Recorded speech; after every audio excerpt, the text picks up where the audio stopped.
G'day guys, it's Will here from Rosebud Mowers and Chainsaws here with some pretty exciting news. We have finally got the SCAG V-Ride XL 52 landed on our Australian shores. We've been waiting this ever since it was released in the GIE over in the States. And finally, I actually get to get my hands on it. All I've been doing over the last 12 months is literally looking at part diagrams to try and get a bit of a gauge on the build, the type of components that you're using it, and to see how suitable it is for our Australian market and industry. We have only at the moment got the 52 XL to have a look at, but with the 61s and 72s landing on shore really soon. So what we'll do is we'll go over and have a generalized look over this particular model, which won't be dissimilar or very different from the larger, bigger brothers, the 61s and the 72. Now, just a general, quite a brief look over. I've had a look over the machine, and it's really exciting. It's super exciting. They've really stepped up the benchmark, and they've taken everything they've learned from the standard V-Ride and they've really put it into the XL and really not improved on a lot of things, but I guess just added it to bring out a brand new model into the market. I don't think this is a replacement for the standard V-Ride. I still think there's obviously a really good home for that, but definitely the larger acreage contractors, the guys who are mowing school grounds, doing huge amounts of mowing that need the extra fuel capacity, and then obviously in the 6172s, the dual wheel kits for better traction on slopey conditions. So a few things straight off the bat that are really different is the way that the cutting deck lifts up and down. It's feather light. Honestly, it's a game changer. I didn't think that the V-Rides were too heavy, but a lot of guys, maybe I just got used to it, a lot of guys who did jump on them the first time were having to put a fair bit of extra weight on it. And a couple of things that they've done to obviously improve on the weight of the cutting deck is they've changed how the drop link comes down onto the deck and then how the springs mount. There's 52, 61 and 72 have all got dual springs to obviously allow for a much lighter lift. If you come around here, what we'll have a look at is how the drop link travels for the height adjuster, allowing for that feather light adjustment of the cutting deck. It used to be on the, or still is on the V-Rides, that the drop link to change the height ran perpendicular across the mower, which did add a lot more force as you're taking something from going up and down side to side. So it did obviously increase in that weight, whereas our new drop link will come straight from the height adjuster on a vertical angle to a much larger linkage here that will transform or transfer to the cutting deck. Now, as you can see, I can honestly just stand here and pull this thing up and down so easily, and it's really nice to see that they've really thought about it really well and come up with a better design or a new design to allow a much lighter deck lift option, and it will be more exciting once we get into the 6172s because they are quite a heavy cutting deck. Looking over the machine and obviously picking up on a few things straight away, just like any of the SCAG commercial pieces of equipment, they all come out with the run flat tires, so non-pneumatics in the front. But a couple of things that I was just like, far out, they've really thought about this, and I don't know if it's me, and I tell you what, if anybody in SCAG engineering can actually confirm this for me, because I thought it was freaking genius, and I've actually never seen it before, but the pulleys on the deck, on all the taper locks, they're all going to cast iron, and they're literally individually balanced like a brake rotor. And I can see this because they've actually drilled slots to then get each pulley perfectly balanced to then minimize down on vibration and unevenness within our cutting deck. And again, I haven't seen any documentation regarding this, but that's the only possible thing that I can think of why they'd be there, because every pulley has a slight variation in the way that they are balanced. So I'd love some confirmation on that from somebody, because I just thought that was beautiful. Like to majorly cut down on vibration in your taper lock pulleys and all your spindle driveline. Honestly, that's next level. Attention to detail, fantastic. The 52 option that we've got here in Australia has got your Briggs Vanguard big block, beautiful engine. I really love this engine. I know this thing like the back of my hand. I know everything can go wrong with them. How easy they are to repair, service and maintain. I keep a huge amount of spare parts for any of the engines that I sell, Kawasaki, Kohler, Briggs Vanguard. Straight off the bat, I picked up on this new particular engine has no O2 sensor anymore. So They've obviously gone to fly-by-wire for the throttle system now, so there is no cable driving the throttle, it is just fly-by-wire, and also no O2 sensor. And I even made a point of ringing Briggs because I'm like, hey, kind of weird question here, but does your engine still have an O2 sensor? Because I don't see one. Is this a manufacturing mistake or something? And sure enough, I was confirmed there was no O2 sensor in these new engines, and it's done because they've fine-tuned the way the ECM runs the engine for perfect optimization of performance, and as well, obviously, you know, one less thing to go wrong, etc., etc. So if you do get an XL and it doesn't have an O2 sensor in a Briggs Vanguard, don't freak out like I did. It's okay. Coming around the side here, we've obviously got a much larger fuel capacity on the V-Ride. We've got dual tanks, so one on each side. And this is a game changer for guys doing a huge amount of mowing that need that extra fuel capacity. Obviously, fuel gauges on both tanks. I'm a huge fan of fuel gauges because with all the modern commercial mowers coming out these days, predominantly being EFI, back in the day, it didn't matter if you ran your carbureted engine out of fuel. EFI, it's so sensitive to running out of fuel because you will burn your high pressure fuel pumps out. So having those fuel gauges on both tanks, imperative. So keep an eye on your fuel. Don't ever run an EFI out of fuel. For the guys that are going to be running the dual kits, doing a lot of slope mowing, a lot of steep mowing, having the fuel on both sides is amazing because it's going to be able to distribute that weight really well, and obviously be able to have, you know, fuel capacity and fuel storage being on both sides. You can play around with your weight depending on directional mowing, etc., or having them both evenly drained as well. So really nice fuel capacity, which is exciting to see. Your battery has moved into the rear of the mower here, which is still really nice to access. It's obviously, you know, the last one used to be on the side here on the standard V-Rides. It's still in an awesome place, pretty much toolless to be able to get to if you need to charge or jump start your battery. Hydraulic reservoir just on the rear, pretty much in a very similar spot with this particular mower. The dash hasn't changed. Honestly, I had no issues with the V-Ride dashes. They were awesome. People complain that they didn't like putting their hands under them. I particularly never really had much of an issue.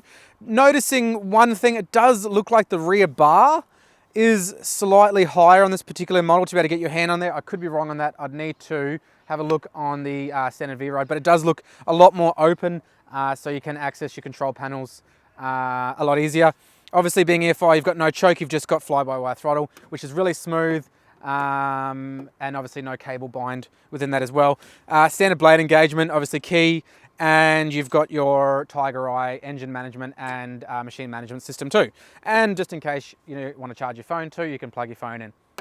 I should just correct myself, not a standard blade engagement system on this mower, the switch is. However, it does have the Agura soft start feature, which is a game changer. It is really nice and smooth when engaging your blades. It doesn't just smash the deck up or anything like that, or want to lift up out of it. It is a really smooth acceleration to the top blade tip speed. It is really nice to be on.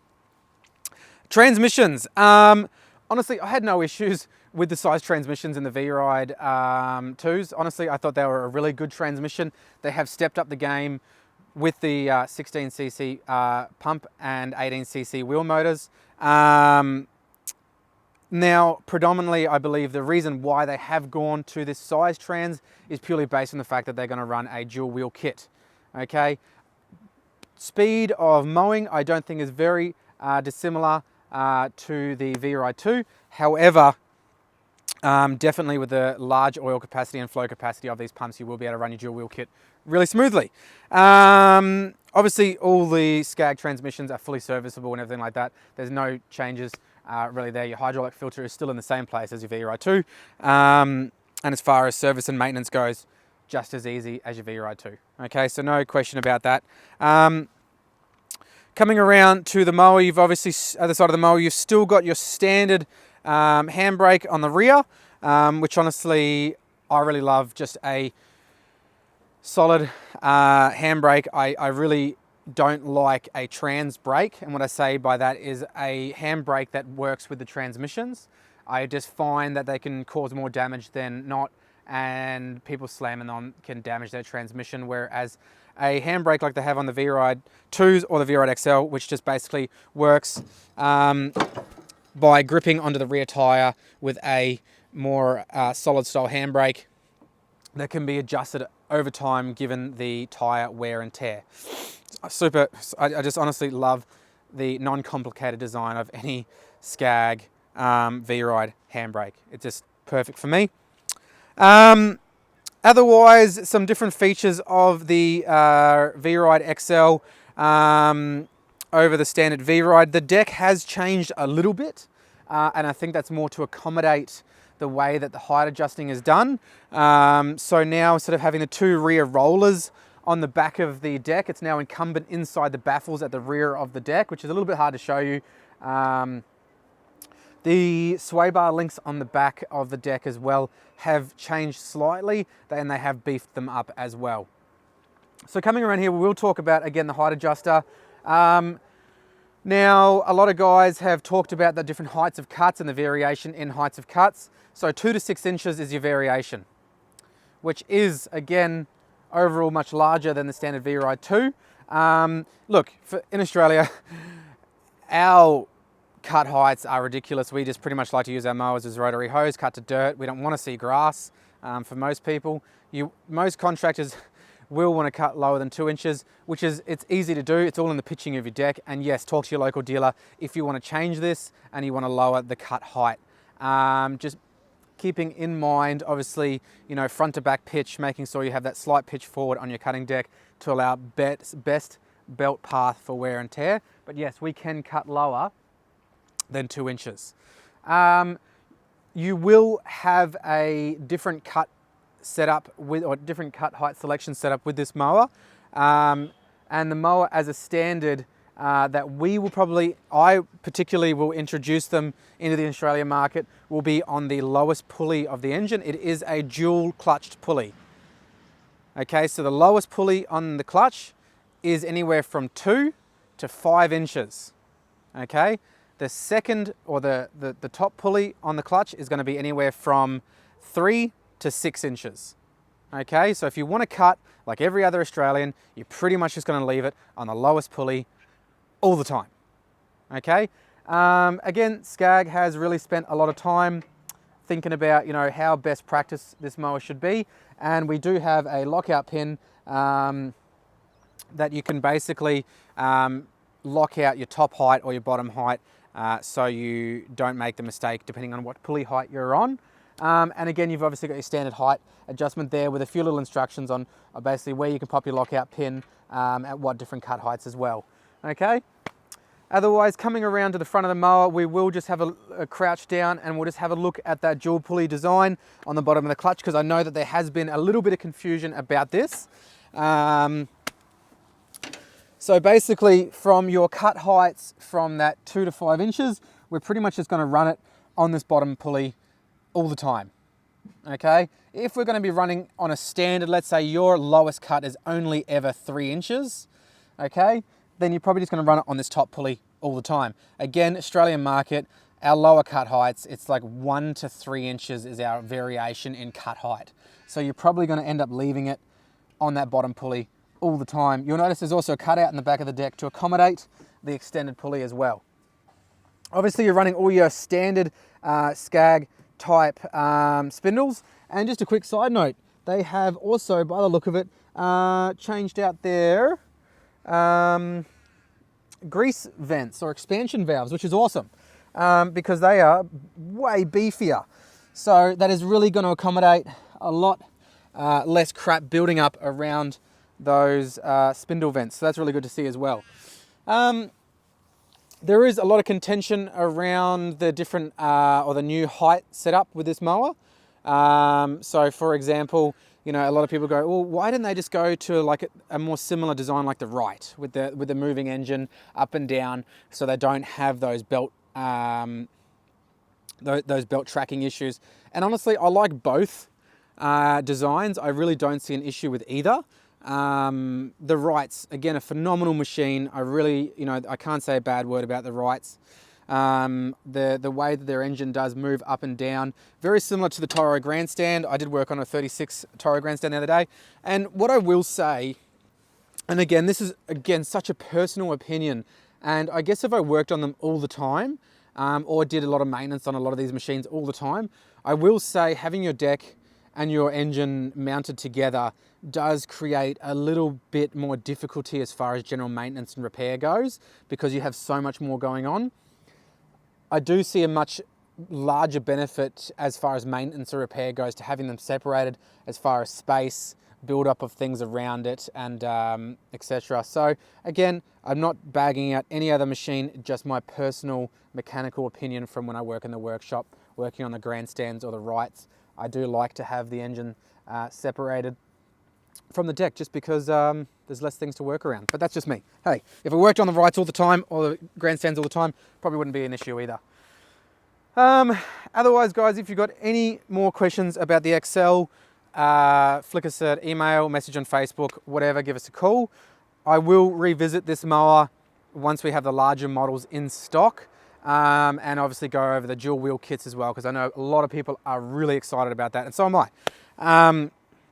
So we'll definitely have a look at that. Hit up your local SCAG dealer, or find one of the reps on Facebook to talk about the different engine options. They will be coming out with, depending on the deck sizes, you've got your FX Kawasaki, your Kohler EFI, and your Briggs Big Block as well. So 3 incredible engine options there. Honestly, all comes down to personal preference. And to be quite honest, I think every option is a good option. I will touch base on one more thing that I completely forgot about, which is your stance or your platform. It is a lot bigger. It's a lot more comfortable. I can really spread my feet and really throw my weight around as well. And also it has got adjustable dampeners on it that can move backwards and forwards depending on how far pitched forward you want or how far pitched back you like, depending on your personal posture, and also how much detent you want in that platform as well. But it is much larger, more accommodating, and able to throw your weight around a lot more as well. Again, I see a lot of these machines really targeted, especially in my area or in the Australian market, more towards those guys doing some really steep work, more aggressive work, and obviously a lot larger mowing capacity, having the bigger fuel tanks as well. And comfort is such a big part of that as well. Having this larger platform is going to obviously help with that as well. So guys, my name is Will from Rosebud Mowers. Hit us up anytime. Have a great day.